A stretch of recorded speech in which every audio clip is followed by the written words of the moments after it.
Smoking is injurious to health. It causes cancer.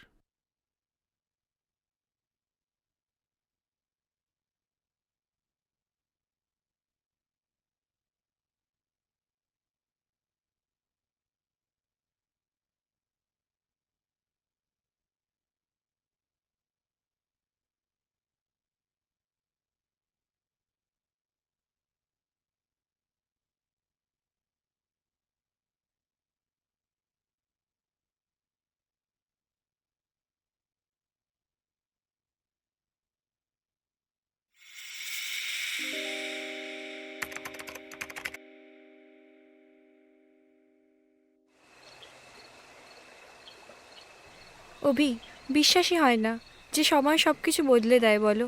কত বাধা বিপত্তি পেরিয়েও আজ আমরা একসাথে আছি, আবার সেই আগের মতো। আগের কথাগুলো আজও মনে পড়ে যায়। সত্যি আমরা অনেকটাই পথ পেরিয়ে আজ এখানে এসে দাঁড়িয়েছি। আমাদের এই জেনারেশনে যে কোনো রিলেশনশিপ হোক বা ফ্যামিলি প্রবলেম, সবের বেস্ট সলিউশন নাকি হলো ব্রেকআপ বা ডিভোর্স। আমিও এভাবেই ভাবতাম, কারণ আমিও তো সেই জেন্সদের মধ্যেই পড়ি না। কতটা বোকা ছিলাম বলো আমরা। একে অপরের প্রতি বিশ্বাস, ভালোবাসা ও সম্মান থাকলে যে কোনো সম্পর্কই ভাঙার পথে না গিয়ে সারা জীবন টিকে থাকে, তাই না? চলো বাড়ি ফেরা যাক।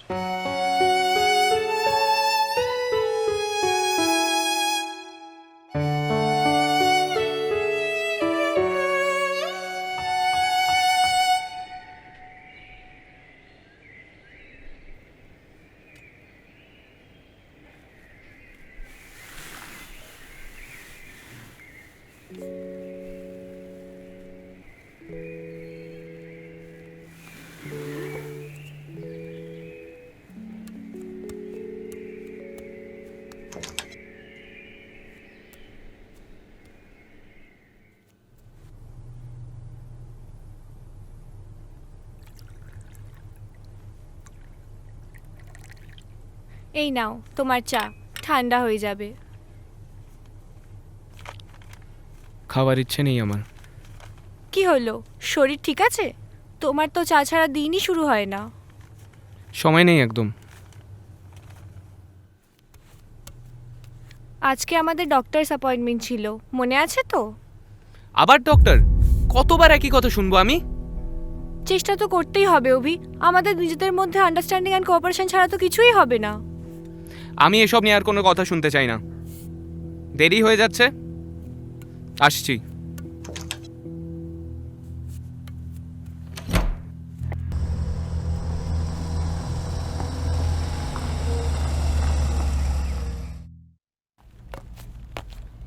অভি, ফ্রি আছিস? বস বস। চল চা খেয়ে আসি। অনেক কাজ আছে আজকে, যেতে ইচ্ছা করছে না রে। আরে একটু ব্রেক নে, কাজ তো চলবেই। আচ্ছা চল।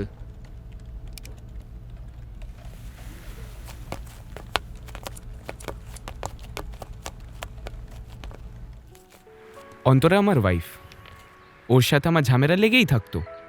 আর তার থেকে মুক্তি পাওয়ার একমাত্র রাস্তা ছিল আমার অফিসের কাজ আর আমার সবচেয়ে প্রিয় বন্ধু ঋতিকা। Good morning sir. হ্যাঁ, গুড মর্নিং অন্তরা। স্যার, আপনি এখানে? আমি তো এখানে নতুন জয়েন করলাম মার্কেটিং হেড হিসেবে। স্যার, আপনাকে আবার এই কোম্পানিতে পেয়ে ভালো লাগলো। সেই প্রথম কোম্পানি থেকেই আপনি আমার কাছে ইন্সপিরেশন। আজকালকার যুগে তোমার মতন মেয়ে পাওয়া সত্যিই খুব দুষ্কর। সত্যিই তুমি খুব প্রতিভাশীল। আশা করি আপনার আন্ডারে আরও ভালো করে কাজ করতে পারবো।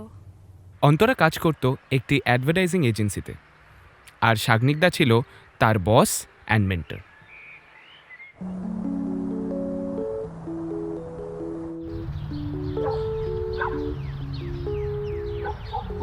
তোকে ইদানিং বেশ চুপচাপ লাগে, কি হয়েছে? আর বলিস না, বাড়িতে রোজ ঝামেলা, কিছুই ঠিক নেই। চাইলে বলতে পারিস, আমি শুনতে পারি।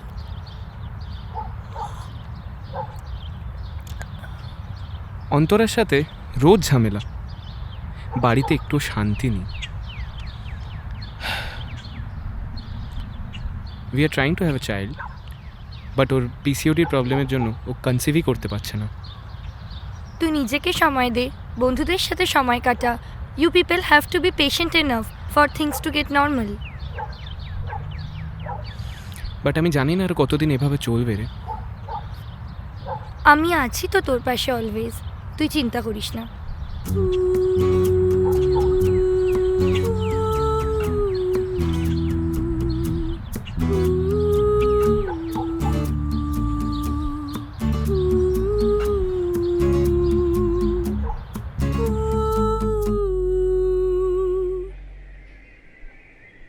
কেমন আছিস অন্তরা? ভালোই আছি স্যার, বেশ কাজের চাপ চলছে এখন, ডেডলাইন সামনেই। তুই এখনো কাজের ডেডলাইন নিয়ে পড়ে আছিস, আর আমায় দেখ, আমি তো বইয়ের হাতে রান্না করা কচি পাঁঠার ঝোল খাবো বলে বাজার থেকে মাংস কিনলাম। ও তাই? আমার অফিসের প্রেশার বাড়ছে আর আপনি পাঠার মাংস নিয়ে বসে আছেন। হ্যাঁ রে, একদিন আয় না আমাদের বাড়িতে। হ্যাঁ স্যার, আসবো। আচ্ছা, আমরা তো পাশাপাশি থাকি, এই তো কটা বাড়ি পরে, একদিন আয় না আমাদের বাড়িতে। হ্যাঁ স্যার, নিশ্চয়ই যাব। আচ্ছা শোন না, তোর আর অভির মধ্যে কি কোনো ঝামেলা চলছে? পাড়াতেও অনেকে বলা বলি করছে। হ্যাঁ স্যার, আমাদের বাচ্চা হওয়া নিয়ে অনেক সমস্যা হচ্ছে, এই নিয়ে অনেক চাপের মধ্যে আছি, বুঝতে পারছি না কি করব। তুই একবার অভির সাথে কথা বল না, একটা ভালো ডক্টর দেখালে, ওকে চেক আপ করালে সব ঠিক হয়ে যাবে। আর তোর মধ্যে অভির মধ্যে যে সম্পর্কটা, সেটাও ভালো হয়ে যাবে, ঠিক আছে? আচ্ছা শোন না, আজকে আমি চলি রে, আসি। আর কালকে তো অফিসে দেখাই হচ্ছে। আর আরেকটা কথা বলি, বাড়িতে আসতে ভুলিস না। হ্যাঁ স্যার, নিশ্চয়ই যাব। অফিসের টাইমটুকুই শুধু আমি ভালো থাকতাম। কাজের মাঝে রীতিকার মতো বন্ধুর সাথে সময় কাটানোটা ছিল আমার কাছে স্ট্রেস রিলিফ। সাগ্নিক দাবার আমাদের পাড়াতেই থাকতেন। তিনি ছিলেন আমাদের সবচেয়ে প্রিয় মানুষ। আমরা তার কাছে আমাদের সুখ দুঃখ সবই ভাগ করে নিতাম, আবার তার কাছে উপদেশও নিতাম। কারণ তিনি যেমন তার প্রফেশনাল লাইফে সাকসেসফুল ছিলেন, সেরকমই তার পার্সোনাল লাইফটাকেও খুব সুন্দর করে গুছিয়ে নিয়েছিলেন। তার উপদেশ ছাড়া আমরা চলতামই না।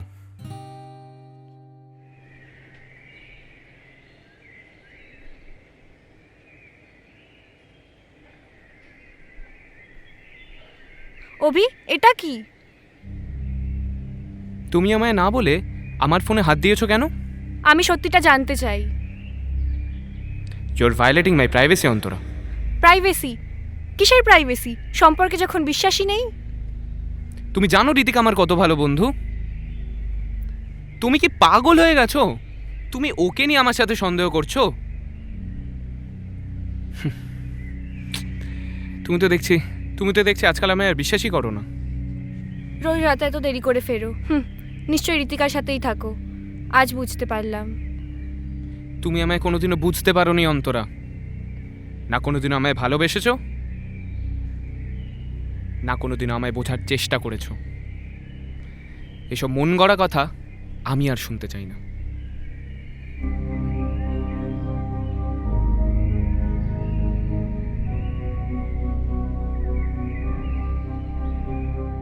অন্তরা আমার এই ব্যবহারকে অন্য দৃষ্টিভঙ্গিমায় দেখতে থাকে। আমার আর রীতিকার ভালো বন্ধুত্বের সম্পর্ককেও সন্দেহ করতে লাগে সে। এটা ওর দোষ নয়, এটা ওর পরিস্থিতির দোষ। দেখো ডক্টর ব্যানার্জি কি বলেছেন।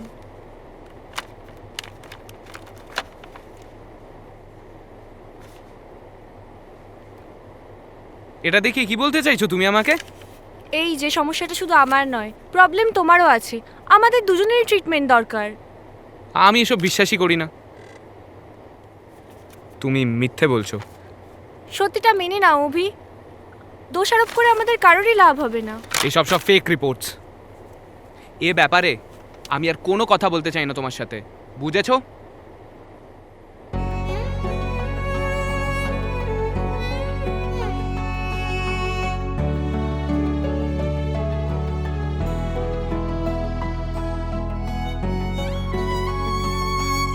অন্তরা, তুমি কিসের জন্য প্যাকিং করছো? আরে কোথায় যাচ্ছো? আমি চলে যাচ্ছি অভি। কি হলো আবার? এটা আবার কি নতুন ড্রামা শুরু করলে তুমি এখানে? এটা কোনো ড্রামা নয়, আমি আর এই সম্পর্কে তোমার সাথে থাকতে চাই না। মানে তুমি আমায় ছেড়ে চলে যাবে নাকি? হ্যাঁ, কিন্তু তুমি তো আমায় অনেক আগেই ছেড়ে দিয়েছো অভি। আমার প্রতি তোমার শ্রদ্ধা ভালোবাসা কোনো কিছুই তো নেই আর। তুমি আমায় ছেড়ে কোথায় যাবে? তোমার কি যাবার কোনো নতুন জায়গা হয়েছে নাকি? আমাকে আমার লাইফটা বুঝে নিতে দাও অভি। এ বিষয়ে আমি তোমাকে কোনো কৈফিয়ত দিতে রাজি নই। হ্যাঁ? আমাকে যেতে দাও। অন্তরা, ভালো থেকো অভি। ডক্টরের কথা মতো আমরা দুজনেই টেস্ট করাই, কিন্তু আমার কি তখন আর মাথার ঠিক ছিল যে আমি আমার ভুলটা মেনে নেব? আসলে কোনো মানুষই তার ভুলটাকে সহজে মেনে নিতে পারে না।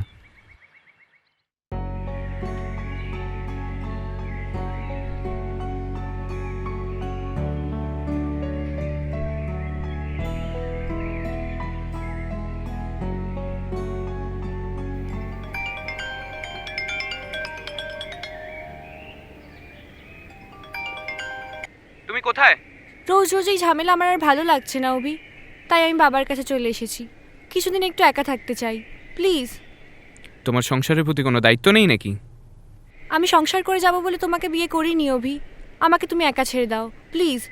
একদম ফোন করে ডিস্টার্ব করবে না। কিরে অন্তরা, তুই এখানে একা একা দাঁড়িয়ে আছিস কেন মা? কিছু না বাবা, এমনি। তুই কি আমাকে কিছু বলতে চাস? কি বলবো বাবা, সব কিছু এত জটিল হয়ে গেছে। তুই আমাকে মন খুলে বল তো মা, তোর কি হয়েছে? বাবা আমি আর পারছি না। অভি আমায় বোঝে না। আমাদের সম্পর্কটা ভাঙার পথে। কি হয়েছে বলতো তোদের? তোরা দুজনে দুজনকে ভালোবেসে বিয়ে করলি, তোদের মধ্যে কি হয়েছে? We are trying to have a child, but for some reason we aren't able to do that. And অভি আমায় ব্লেম করছে সব কিছুর জন্য। সে কি, কেন? ও তোকে সাপোর্ট করছে না? না বাবা, সে আমার ওপর রেগে আছে। রোজ বাজে ব্যবহার করছে, আমায় অপমান করছে, বলছে আমি তার ইচ্ছে পূরণ করতে পারছি না।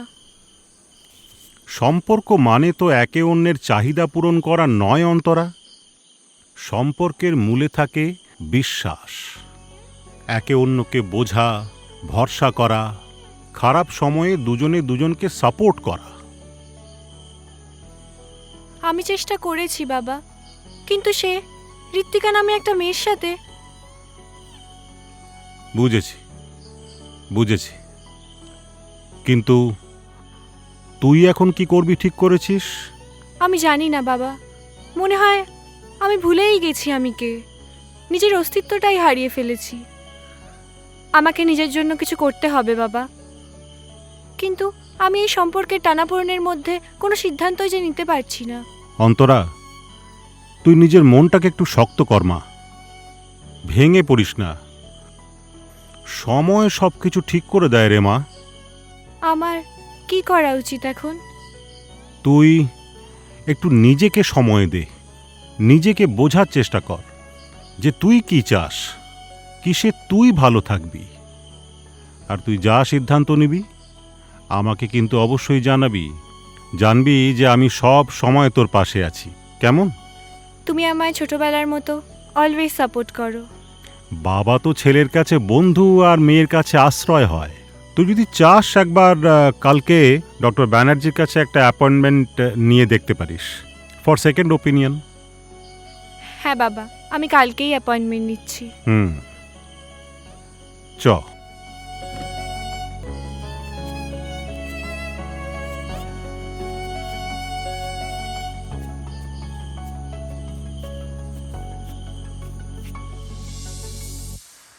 সত্যি, এক মেয়ের কাছে তার বাবা হচ্ছে তার আশ্রয়।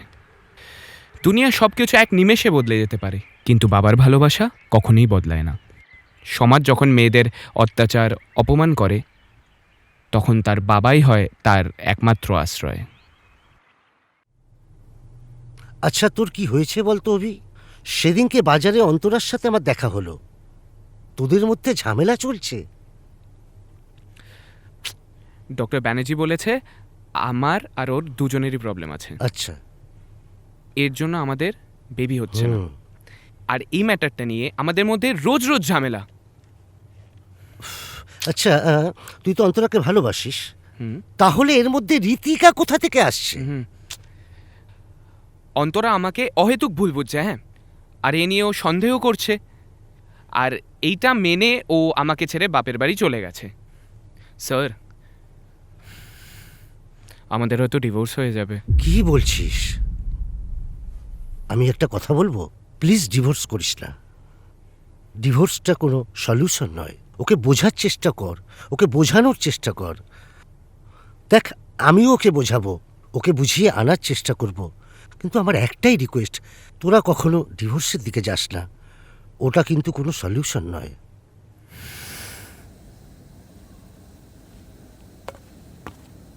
আচ্ছা, ডক্টর ব্যানার্জি অ্যাভেলেবেল আছে আজকে? হ্যাঁ, একটু বসুন, ওয়েট করতে হবে।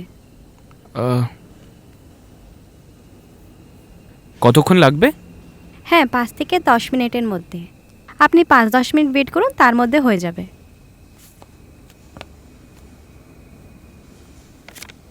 অভিষেক ঘোষ কে আছেন? কেবিন নাম্বার 2-তে চলে যান কাইন্ডলি।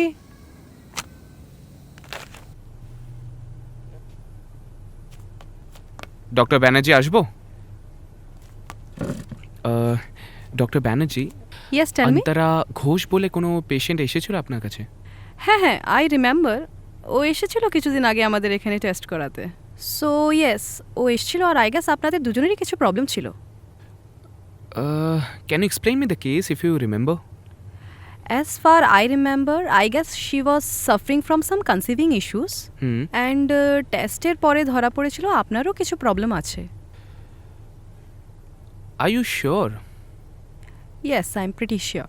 ইয়া, আচ্ছা, আপনাদের এই টেস্ট রিপোর্টসের ডেটাবেস থেকে আপনারা কি দেখাতে পারবেন যে ইয়া ইয়া শিওর। যদি দেখাতে পারেন। One sec. Prabir da, kindly একটু আমাদের ডেটাবেসের থেকে আন্ত্রা ঘোষের ফাইলটা আনতে পারবে কি?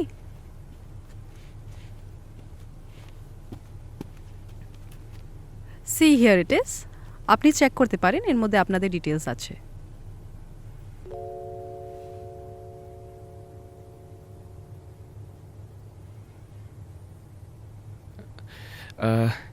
Thank you so much doctor Banerjee. আপনি জানেন আপনি আমার কত বড় হেল্প করলেন। আজকে আমি আসছি, বাট ঠিক আছে। I'll contact you very soon. Thank you so Okay. Much doctor Banerjee. Thank you, thank you. Thank you. Okay okay. প্রায় 1 সপ্তাহ কেটে যায়। আমার কাজ বা রীতিকার বন্ধুত্ব কোনো কিছুই আমার মনকে শান্ত করতে পারে না তখন। অন্তরার অনুপস্থিতি আমাকে মনে করিয়ে দেয় ওর সাথে কাটানো সেই মুহূর্তগুলি। সুখ দুঃখ সব মিলিয়েই থাকতাম। ওর আন্তরিকতা, ওর ভালোবাসা সব কিছুই মিস করতে থাকি। আসলে ও যখন ছিল তখন না আমি কোনো সাংসারিক দায়িত্ব পালন করেছি, না ওকে ভালোবেসেছি। আসলে বিয়ের আগে যে আমার লাইফস্টাইলটা ছিল, যেমন বন্ধুদের সাথে হইহুল্লোড় করা বা দিনরাত এক করে কাজের পেছনে লেগে যাওয়া, কোনো কিছুই আমি তার জন্য বদলাইনি। সেটা আরও খারাপভাবে রূপান্তরিত হয়। আসলে কি জানেন, মানুষ যখন কোনো কিছু হারিয়ে ফেলে তখনই তার মর্ম বোঝে। আমার ক্ষেত্রেও ঠিক একই হলো। সব শেষে সাগ্নিকদার উপদেশটা মেনে নেওয়া ছাড়া আমার কাছে আর কোনো উপায় ছিল না। অন্তরা, আমার তোমার সাথে কিছু কথা ছিল, প্লিজ। আমি আর কোনো কথা শুনতে চাই না অভি। তুমি আমায় ডিভোর্স দিতে পারো চাইলে। আমি আমার ভুল বুঝতে পেরেছি অন্তরা, কিন্তু তুমি চলে যাওয়ার পর আমি রিয়েলাইজ করেছি যে তুমি আমার জীবনের সব, আর আমি তোমার সাথেই থাকতে চাই। আমি বুঝতে পারছি অভি, কিন্তু তুমি আমার উপর প্রেশার ক্রিয়েট করছিলে। আমার কোনো কথা না শুনেই আমায় দোষারোপ করছিলে। আমি ভুল করেছি, কিন্তু আমাকে একটা সুযোগ দাও প্লিজ। আমি নিজেকে বদলে ফেলবো, আমি ট্রিটমেন্ট করাবো, আমি ডাক্তারের কাছে যাব। না, আমাকে একটা সুযোগ দাও প্লিজ। আমি আগেও চেষ্টা করেছিলাম অভি, কিন্তু তুমি যখন দিনের পর দিন আমার কোনো কথা না শুনে আমায় ভুল বুঝে ঋতিকার সঙ্গে সম্পর্কে জড়াচ্ছিলে, আমার কাছে তোমায় ছেড়ে চলে আসা ছাড়া আর কোনো উপায় ছিল না। ঋতিকার সাথে আমার কিচ্ছু ছিল না, ও আমার খুব ভালো বন্ধু। অন্তরা, আই প্রমিস ইউ, আমি তোমাকে ছেড়ে কোথাও কোনোদিনও যাব না। I really love you Antara, একটা সুযোগ দাও আমাকে প্লিজ। অভি,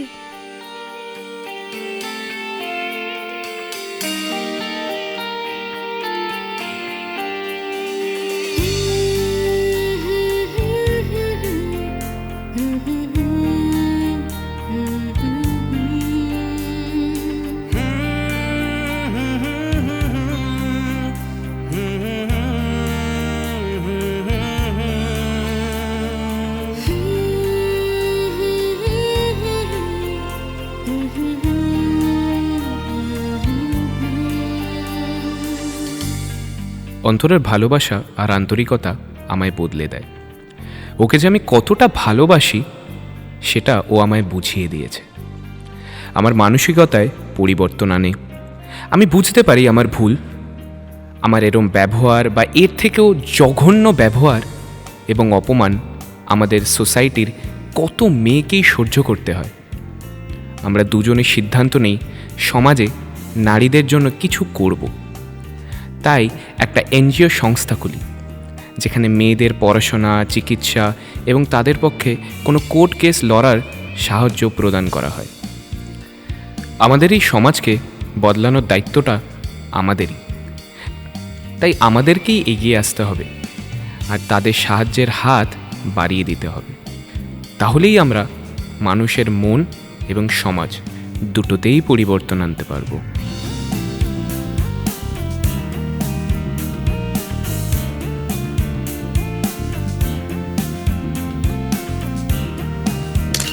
ওহো, আপনাদের তো বলতে ভুলেই গেছি, আমি আর অন্তরা বাবা মা হয়েছি।